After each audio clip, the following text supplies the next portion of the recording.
This is the Greg Bedard Patriots Podcast with Nick Cattles. He's Greg, I'm Nick. We're brought to you by Athletic Greens, one-stop shopping for 75 high-quality vitamins to help you start your day right. You know, earlier in the week we said, well, maybe we'll do another podcast, maybe not this week. It'll depend on the news. And then everybody in the media got the email. And people know what email I'm talking about. The uncharacteristic email, the unusual email, the odd email from the Patriots. Just the gist of it, people know by now. It says that the Patriots, in the headline of the email, says the Patriots are to extend Jerod Mayo, which was interesting. Inside the body of the email, they said they're looking long-term with Jerod Mayo. And they also let everybody know, Greg, that they were going to start offensive coordinator. Yeah, not offensive coaches, not an offensive person. Offensive coordinator job interviews will start next week. When you first saw this email, I saw you tweet about giving it like a triple check. Mm-hmm. Just what in the world? What was, when I saw it, I said, wow, this is not Belichick business happening right now.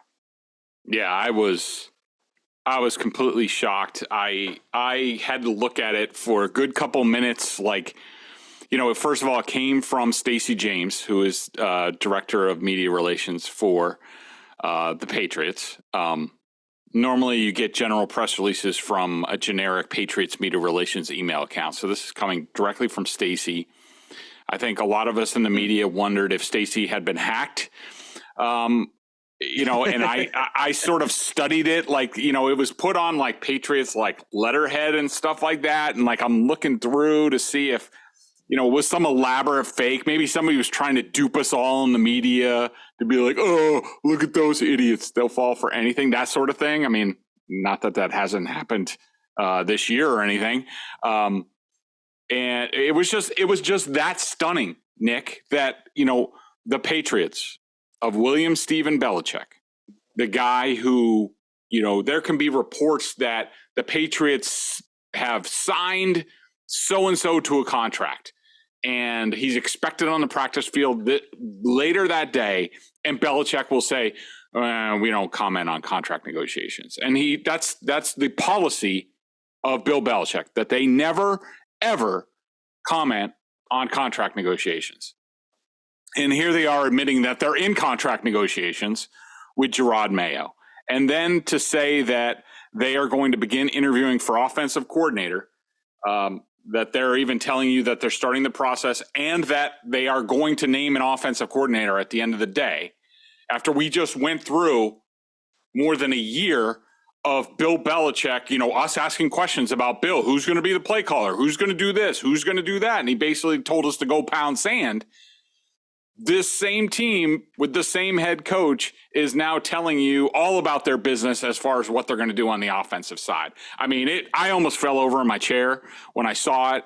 It is not hyperbole to say it is completely unprecedented for the Patriots with Bill Belichick as coach to send out information like this. And so that's sort of where you start. And I think that says a lot, Nick. And you know, yeah, I'm sure we'll get into it a little bit more, but you know, there's you know, people who will, you know, in talking to different sources around the teams and things like that, trying to figure out exactly what's going on. There's an easy way, you know, I was told, like, you know, we want to keep Jerod, and, you know, he had been mentioned for other jobs and we want to make him a priority. And then, like, you know, the offensive coordinator position is more about being in lockstep with NFL policy and other BS like that. I mean, you know, look, I'm sure that's true to some extent, and I'm glad to see them being more public about it. And especially considering the Rooney Rule and other implications, which, you know, we talked about last week about how that's a bigger deal. No one was making a big deal out of it. And that's all great. But look, Nick, the Patriots don't completely do a 180 in terms of what they're doing unless something outside of the box, outside of the norm is happening. And to me, this has the fingerprints of the Crafts saying, basically putting Bill in a box and taking a little bit of his power away and saying, like, Bill, like, we let you do what you wanted to do. And we didn't say anything. We knew it was unconventional. We let you do it. You had earned that. We talked about that and whatever. But you blew it this year. And so that's done. And we're going to do things the right way from now on and to get this franchise back on track. Couple of quick things here. Number one, this was the same head coach who stood up at the podium just a day or two prior to this email, doing what Bill does, right? It was business as usual at that media presser. And, you left wondering, all right, does he truly appreciate what happened here? And fans were asking, is this going to be the same old Bill? And you were saying, Greg, for a long time that Bill, he understands that he messed up. He understands that he did not do the right thing with the offensive staff. And, publicly, though, we never saw any inkling of that from Bill. Such a dramatic change in the approach tells you this is not Bill Belichick's doing. We've seen Bill Belichick run this football operation for a couple of decades. We've never seen anything like this, which tells you that it wasn't Bill's doing. We know how Bill operates. This is anti-Bill Belichick operational, modus operandi, so to speak, right? This is completely different. So if this was Bill, we would not have gotten that email yesterday. We would not have been told about Jerod Mayo, and we would not have been told about offensive coordinator interviews next week. It's just no way that would have happened. So to me, it's obvious the Krafts are involved here.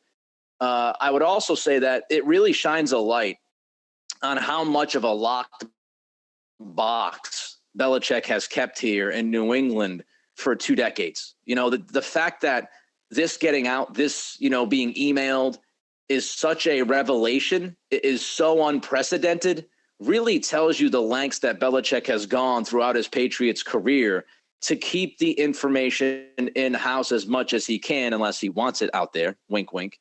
But it really does show you that, he's got this thing in a lockbox. And I would just say this, Greg, before we move to the Mayo stuff and get into the particulars, this is refreshing. And I don't necessarily need it every single offseason. I don't want RKK to turn into Jerry Jones, but this was refreshing.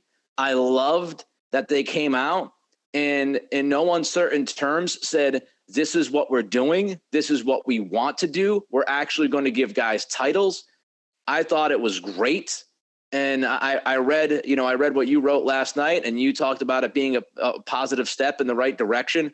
I wholeheartedly agree with you on that. I think this was a great thing for the Patriots to do to make sure, to let everybody know, yeah, we know what's going on. This was horse bleep the last year, and it's not going to happen this year. So I thought that was a great step by the franchise. Let's get into some of the particulars now about Jerod Mayo. Again, the email was interesting because it says on kind of the top headline letterhead that the Patriots are to extend Jerod Mayo. You read that language, to me, that means a deal is really close to being done, if not done already. And then they mentioned long-term inside the body. Greg, what's up with Jerod Mayo? Okay, so a couple things on this. First of all, Mayo and Belichick both signed off on this being put out. So that should tell you something. I know there's been some school of thought that this was the Patriots trying to, sort of thwart other teams or, that sort of thing. That's not what was going on here.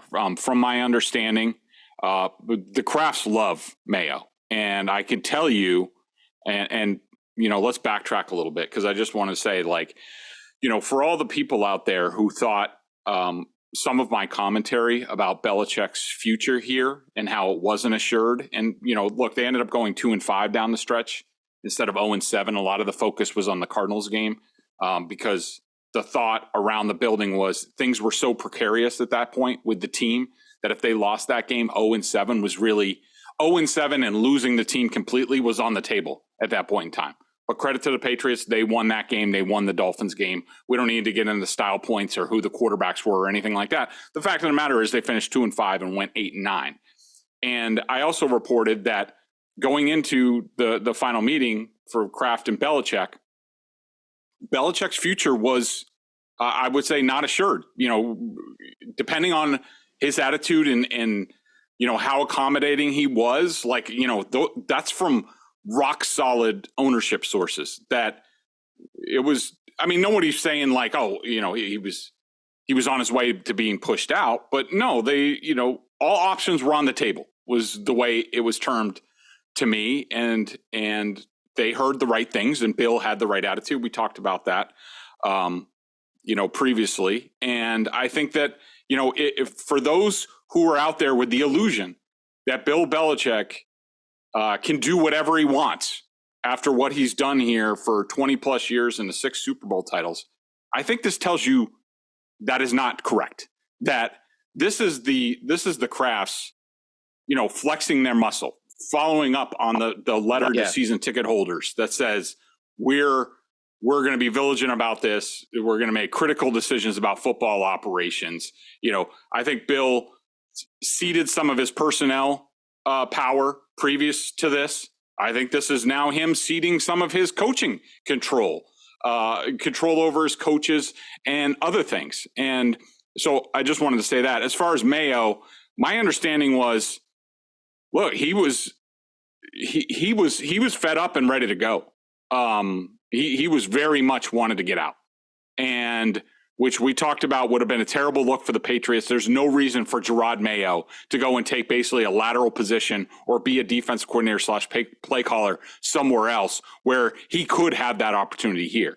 And I know the Krafts think very much of Jerod, and not that Belichick doesn't. I think he does, but I think this is very similar to the Josh McDaniels situation with the Colts, where Bill's kind of pitter-pattering his feet, doing his Bill type of stuff, but the Krafts get involved and bring a sense of urgency to things and bring people together, be like, look, this is what you need, this is what you need, this is what we need, let's figure something out. And I think this is the Krafts, stepping in and making sure that they are starting to retain the best possible people. Because remember, when McDaniels was going to go, there was no in-house guy ready to go. There wasn't even this time, let alone years prior. And I think the way the Krafts look at it, and especially in terms of just the head coaching position, because remember, that was a tenuous time in the whole Brady Belichick dynamic, and no one internally was sure how things were going to go. Like, Bill could have left, Tom could have left, where were the Krafts going to come down? Were they going to say, no, we want Brady, and then Bill says he wants to leave? They just wanted to make sure they had an in-house option in case anything happens.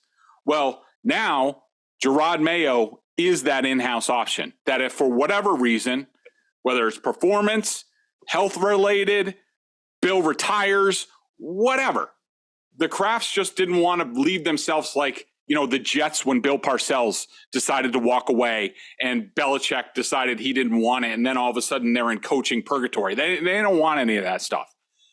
McDaniels was the quote-unquote in-house successor to Belichick for a while. That doesn't mean he was the successor, but in terms of if the worst happens, McDaniels can step in and be the head coach. That person is now Jerod Mayo. Someone internally used the word successor to me. I don't think that means he's the definite successor. I think he's a possibility down the line. But if something say happens to something to Belichick, mid-season, I think Jerod Mayo would be the interim head coach. And I don't think if he left, I don't think there was a person on staff that they felt comfortable with that. So I think that's part of the deal here. As far as Mayo and other jobs, I think it's being reported, I'm not up on the latest reports, but he's basically taking his name out of defensive coordinator interviews. I think he's still on the docket. I'll jump in. I'll jump in and update people quickly. So if they haven't seen it, Jerod Mayo has pulled his name from the Browns defensive coordinator interview, so that's been pulled. And it seems like, maybe head coach, he'd be willing to have a conversation. But I think it's now at this point, the DC jobs are out of the mix. Yeah, I think he's still I think the Panthers, I would be surprised if he doesn't take the Panthers head coaching interview. The Cardinals are another possibility. Even if he has no intention of really leaving at this point and he feels assured He's gotten what he wanted from the Patriots. You never turn down a head coaching interview because you never know what's going to happen and who you're going to be talking to and where they might go and things like that. So, and I think Jerod could be a candidate with the Panthers. I think he could be a candidate with the Cardinals, depending on, I think they're going to name the GM first and then go from there. But it's interesting, Nick. I don't have any inside information on exactly what the Patriots gave to Mayo to assuage him. If I'm him, I'm not staying unless I get to call plays, because if somebody else is going to give me that opportunity, aren't I getting closer to being a head coach? Who knows? But that's where things are going.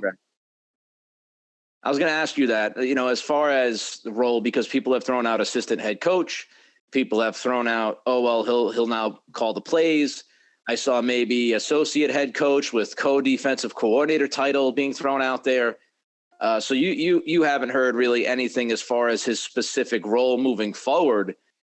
But I do wonder, and I think a lot of people are wondering, where does this leave Steve Belichick? And are we going to, I'd imagine, since we got the offensive coordinator title in the email, I would have to imagine that Mayo stays. He doesn't get one of those head coaching gigs. He stays. And I do think it's telling that Jerod okayed this press release to be sent out, this email to be sent out, because he is okaying this idea of telling everybody in the NFL that he's about to be extended here in New England. Now, maybe he thinks that's a leverage play, and maybe that brings urgency to places like Arizona and Carolina.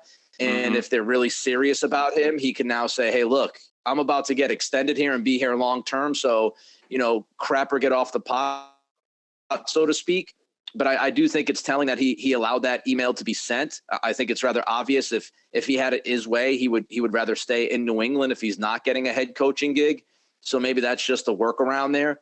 But I do think that the big question is Steve Belichick and what this title is going to be. So I guess we'll have to kind of sit back and wait and see how this is described to us and explained to us what Mayo will be doing. Let's jump to the offensive coordinator position in a minute. But first, tell the people about Athletic Greens.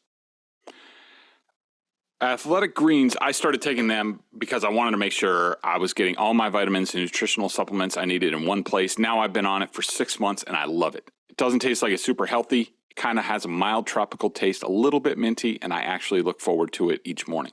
So what is this stuff?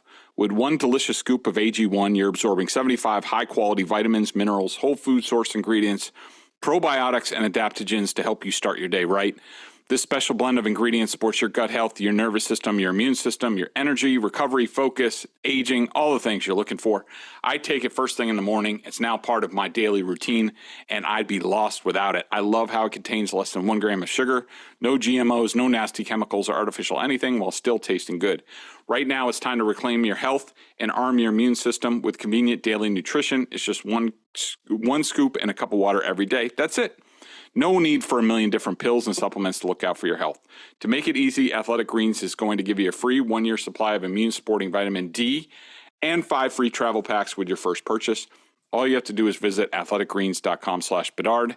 Again, that's athleticgreens.com/Bedard to take ownership over your health and pick up the ultimate daily nutritional insurance. All right, Greg, what should we expect with this offensive coordinator search and these interviews beginning next week?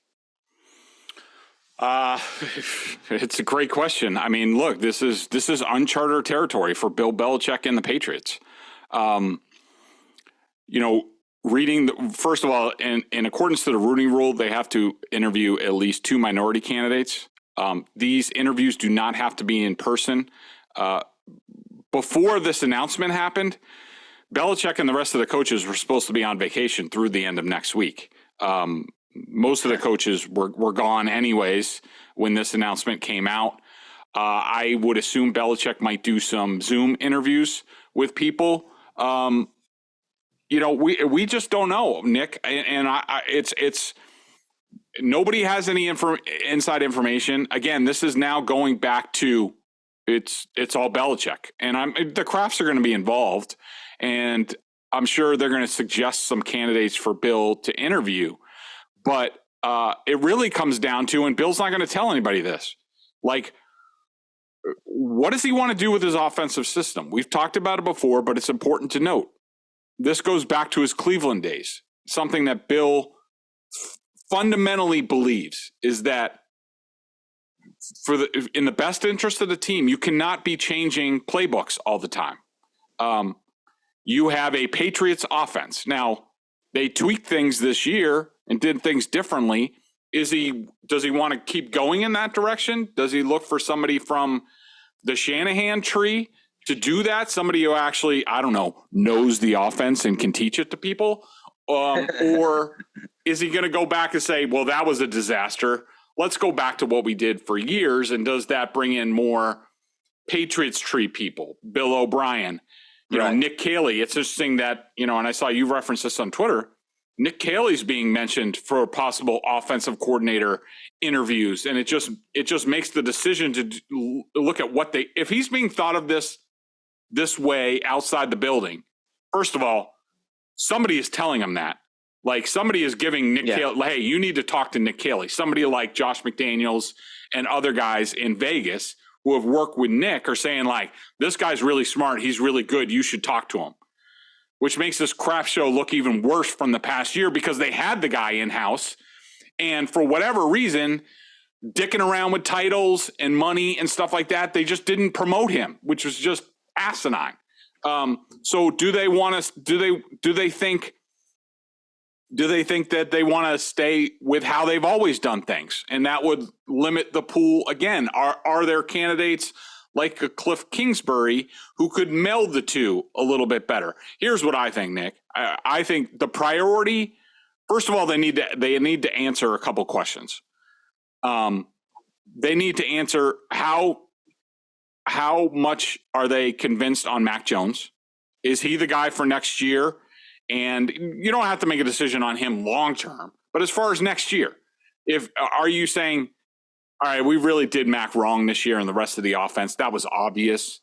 Let's give them the best shot this season.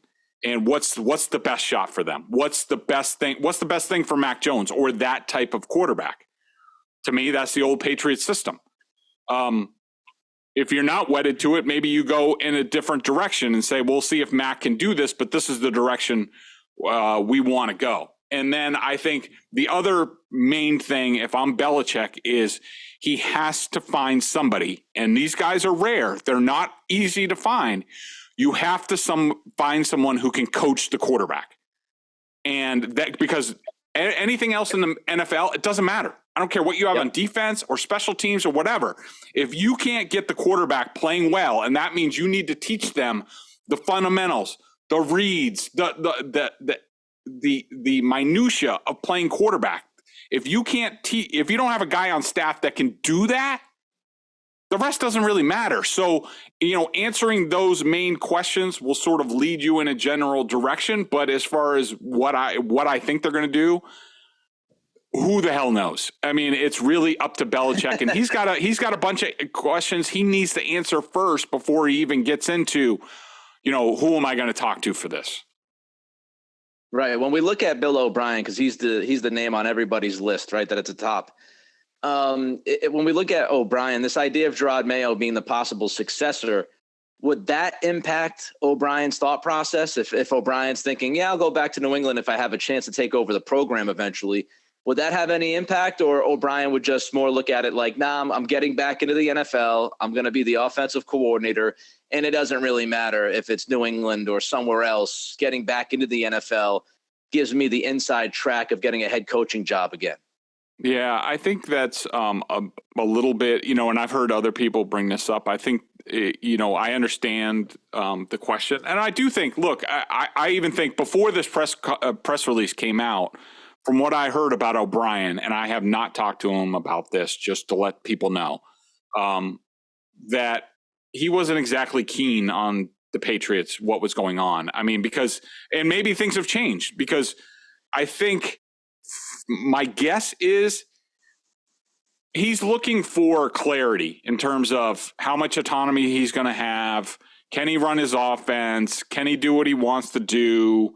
That sort of thing. And, you know, before this came out, Maybe he was dubious about that. I don't know. But the last I heard before the press release was that he wasn't super excited about coming back here the way the Patriots were formed. But I think, look, if you're Bill O'Brien, if you feel better, if Bill says, like, look, I'm going to give you autonomy just like Josh had, blah, blah, blah, things can change so rapidly. Like Mayo could be in the same position as, Josh McDaniels got off the plane in the Colts, and then he was interviewing for jobs and wanted to leave like within 2 years. That could be Mayo too. Mayo could, if Bill's going to be here for another 3 years, if somebody offers Jerod Mayo a head coaching job, whether it's this year or next year, he's going to take it, because especially for defensive coaches, those things don't grow on trees. So I think for O'Brien, he wouldn't really care, and he would also look at Josh's path where it's like, all right, fine, maybe I'm not getting a head coaching job here, but look at my resume, look what I did in Houston, and there were a lot of good things there that he did in Houston, Alabama, Penn State. If he does a good job, if he resurrects Mac Jones in this offense, that makes him even more attractive, and, who knows what happens from there. What's this mean for Matt Patricia and Joe Judge as well? Because obviously if Mayo stays, you've got Steve. Steve will be involved somehow, whatever his role is and title is. You've got Mayo and Steve on the defensive side. You've already come out and said Patricia's not the guy as the OC. We're going to start interviewing people to replace him. Where does this leave those two gentlemen? I think they'll always be here. I think they'll always have a job with Bill. There are people around the team that certainly have an opinion on that, on whether they should or, I'm going to leave that alone. But I think they're going to be here. I think they'll be reassigned. Could Matt Patricia? I think a lot of it will depend on the offensive coordinator. Like if they bring in some Shanahan type guy, maybe they want the guy who's going to teach more of their offensive line techniques. But if I had to guess right now, I think that Matt Patricia is in a supervisory role, would be considered for the offensive line coach. I do think he's a good positional coach. I think that he would do a fine job at just offensive line if he was given that. Him and Billy Yates together, I think, could figure it out. I think that Joe Judge will go to special teams. I think Acord may be, reassigned or assistant special teams coach. And if he doesn't like it, then go find something else. But I think that's where it leaves those guys. Love it. Fine with it. If Patricia goes to the offensive line and focuses his energy there, I'm fine with it. If he goes upstairs with some consultant, role or whatever the hell we'd call it, fine with it. Get him away from offense, get him away from the play calling, at least. To me, this is a really positive step, and I don't want to go overboard. Let's see how this process plays out. But if you're telling me at the end of the day, you've got Mayo staying with a little bit more stroke and power within the organization, you've got Patricia away from the OC title and the play calling duties, and he's doing O-line or he's upstairs, and you've got Joe Judge going to special teams and getting rid of Acord or reassigning him, as you put it, fine with it. I think it again comes down to who they hire as OC, or they promote Caley, whatever happens. And, the Jets were the team that was mentioned. I think Robert Saleh is a pretty smart guy. So if Robert Saleh has heard some solid things about Caley and he's going to talk to him about the OC gig, I do think that gives legitimacy to Nick Caley as a possibility here. But we'll see how it plays out. All I could say is, looking at it and how this offseason has begun within the first few days, some positive vibes. Let's see if they follow through. I just on that, Nick, just real quick, I just want to say I agree. I mean, I think this is, if you were fearful that this season wasn't going to change Bill or the team at all, and they were just going to play out the string with Belichick, this says no. And this says that the Crafts are being vigilant, that they're saying, like, this hasn't been good enough. 3 years straight without 4 years straight without a playoff victory, 2 losing seasons in 3 years, booze raining down at Gillette. The Crafts hear you. They are on it. and they are just not going to – this is not playing out the string. They are going to be proactive about making sure that Belichick is his best version of himself going forward. That's what the fans want, but it's not just only, I don't want to paint it as the Crafts giving into the fans. I don't want to do that. Yeah. This is the Crafts, as I said, looking at the operation and saying, this hasn't gone well. And Robert Kraft is a very smart businessman. He understands the situation. And look, I don't think he's trying to meddle like Jerry Jones, but things are screwed up here with his franchise. And he's the dude that ultimately is in control and responsible for what happens. And so I do think it was time for him to step in and say, Bill, we've got to change how we're approaching this because it's just not working, man. Like, I appreciate you and I love what you've done, but it's time to change some of this shit. And so I appreciate the fact that RKK has done that. And I do think he's one of the best owners in sports. And I think, he's stepping up to make sure the operation is now going to move forward in the right manner and fashion. All right, quickly, All-Pro AP voting has been released. Marcus Jones, first team, special teamer. He gets the first team nod. Love it, Greg. I'm sure that you don't have much beef with that, do you? No, but I just think it was actually a punt returner. And I think, in today's day and age, like that and kick returner, look, Gunnar Olszewski was first team All-Pro punt returner. So I'm not going to make a big deal out of it. Awenu was third at right guard. I thought that was legit. Judon was sixth on edge, which just left him out. He was right behind Max Crosby, who you and I both think like he at least should have been second team All-Pro. I mean, Hassan Reddick. I know. Hassan Reddick. Like, really? Like, what are we talking about here? And like, I did think, I was like, it's not fair that Micah Parsons is an edge, considered an edge rusher. But then I looked at his snaps, and most of them have been on a D line. So I don't have any complaint there, I guess. It would be nice if he was more of a linebacker and left a little bit more of edge. Some Patriots fans will say Duggar was robbed. He was tied for 12th at safety. I think that's accurate. And, he had more issues in this past game. I mean, people remember the big plays, and those are great, and it was a great play. His interception against the Dolphins, that was awesome. But, like, people also forget all the touchdowns and big plays that he's given up. I mean, remember the first Dolphins game, the fourth down when he missed the tackle and, went for a 40-yard touchdown before halftime? So people forget that. McCourty got a vote. Slater was fifth for special teams. Schooler received a vote also for special teams. I thought all of that was pretty accurate in terms of the Patriots. Let's run through these quickly. Niners, Seahawks, first game of the weekend tomorrow afternoon. Niners minus 9.5, Greg. I like the 49ers to cover in this game. I do think it's wet out there in California, which will help the Seahawks. But I guess you would know a lot more than me. But I just think the 49ers are too good at this point. It's rained 95, 98% of the time the last month. Wow. It's raining again today. It's been nonstop rain and wind. Nonstop. It's been crazy. I'll go with the Niners. I do think this could be maybe a tighter game than expected to start out because of the weather. But look, the Niners will be able to run the football. The Seahawks run defense is terrible. The first two games this year, Kenneth Walker has run for less than like 60 yards combined in those games. If Walker can't get going, I don't think the Seahawks offense has much of a shot, especially in the weather. So I'll go Niners. Chargers minus 2.5 at the Jaguars. And by the way, Mike Williams, good job, Brandon Staley. Way to play your guys in a meaningless game and cost Mike Williams. Mike Williams is out. And then he doubles down, Staley does, and says, I don't have a problem with how I handled things. Way to take accountability.